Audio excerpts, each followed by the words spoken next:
চাচা, আল্লাহর নামে কিছু দান করেন। আল্লাহ আপনাকে বাদশাহ বানাবে, কোটি কোটি টাকার মালিক বানাবে।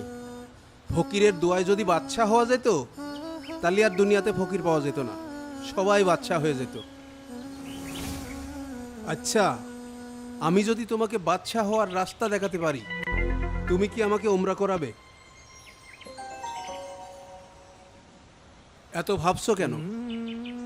আমি যদি তোমাকে বড় লোক না বানাতে পারি, তাহলে আমি সারা জীবন তোমার সেবা করব। রাজি? ঠিক আছে চাচা, আমি রাজি। তোমার কাছে কত টাকা আছে?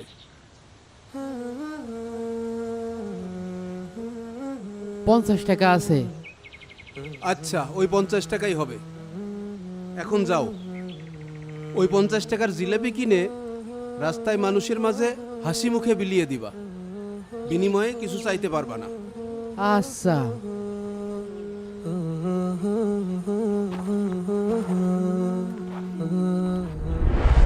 ভাই, 50 টাকা জিলেপি দেন দিনি।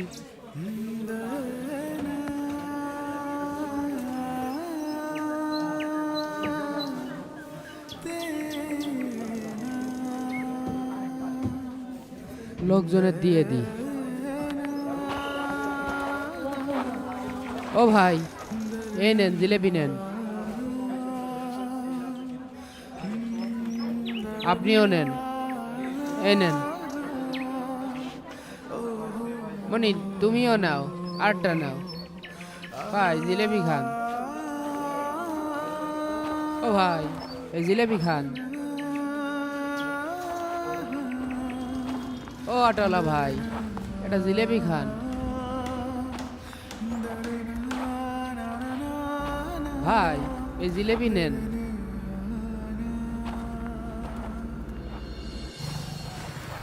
আসসালামু আলাইকুম চাচা। ওয়ালাইকুম আসসালাম। কি ব্যাপার, তোমাকে আজ খুব খুশি খুশি লাগছে? একটা বিশাল বড় খুশির খবর আছে। আগে বসো, দম নাও, তারপরে কথা বলো।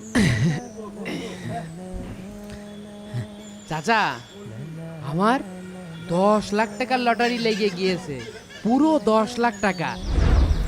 10 লাখ? বলো কি, কিভাবে লাগলো এই লটারি? মাসখানেক আগে এক ভাই 100 টাকা দিয়ে ভুল করে এই লটারিটা কিনে ফেলিল, পরে আবার 100 টাকায় আমার কাছেই বিক্রি করে দিয়েছে। তারপর? আজ সকালে পত্রিকায় দেখি প্রথম পুরস্কার আমার টিকিটের এই নাম্বার। আমি আর ভিক্ষা করব না চাচা, আমার জীবনটা বদলাই যাবে। কিন্তু টিকিটটা তো তুমি নিজের টাকা দিয়ে কেননি রহমত।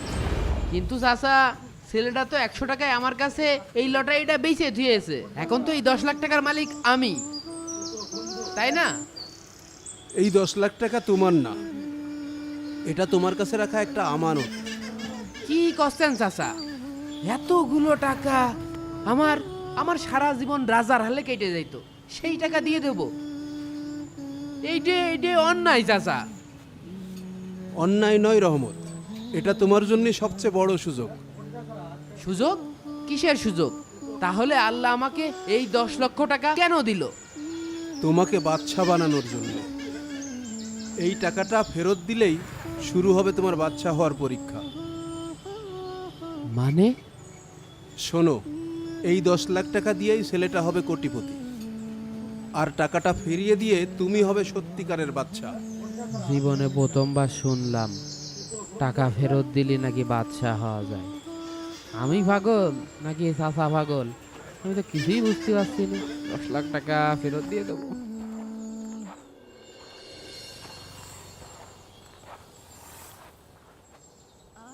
ভাই, আপনি কি আমাকে চিনতে পেরেছেন? হ্যাঁ, চিনতে পেরেছি। তোমার কাছে ওই যে 100 টাকায় লটারি বিক্রি করলাম ওই দিন। জি ভাই, ওই টাকা দিয়ে কেনা লটারিতে 10 লক্ষ টাকা বাইদেছে। এই নেন আপনার লটারি। কি বলো? দাঁড়াও, আমি একটু অনলাইনে টিকিটটা চেক করে নেই।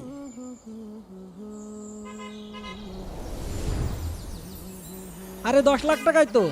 হ্যাঁ, আপনি সত্যি বলেছেন। কিন্তু এ টাকা আপনি আমাকে ফেরত দিতে চাচ্ছেন কেন? আপনার জায়গায় আমি হলে তো এই টিকিট কখনোই ফেরত দিতাম না। একজন মুরব্বী কয়েছে যে সৎ পথে থাকলেই সত্যিকারের বাদশা হওয়া যায়। আপনি ভিতরে আসেন, এই ভিতরে এসে বসেন। বসেন।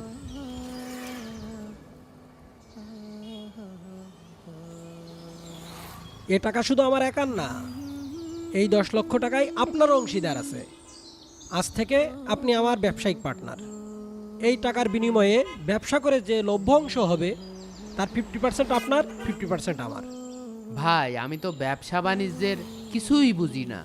ব্যবসা আমি দেখব, আপনি শুধু আমার সাথে সৎভাবে এবং বিশ্বস্ততার সাথে থাকবেন। থাকবেন তো? হ্যাঁ ভাই, আমি থাকবো ইনশাল্লাহ।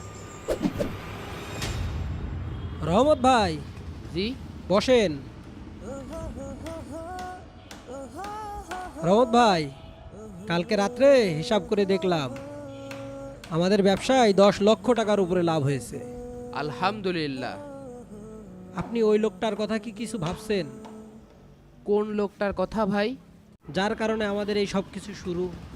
তিনি আপনাকে একটা শর্ত দিয়েছিলেন, আপনি বড় লোক হতে পারলে ওনাকে উমরা করাবেন। আপনি কি এটা করাবেন? অবশ্যই মনে আছে। ওই লোকটার কারণেই তো আমি ভিখারি থেকে একজন বড় লোক হতে পারিছি। আপনি দোকানটা দেখেন, আমি ওনার সঙ্গে কথা বলে আসি। আচ্ছা ঠিক আছে, যান ঘুরে আসেন।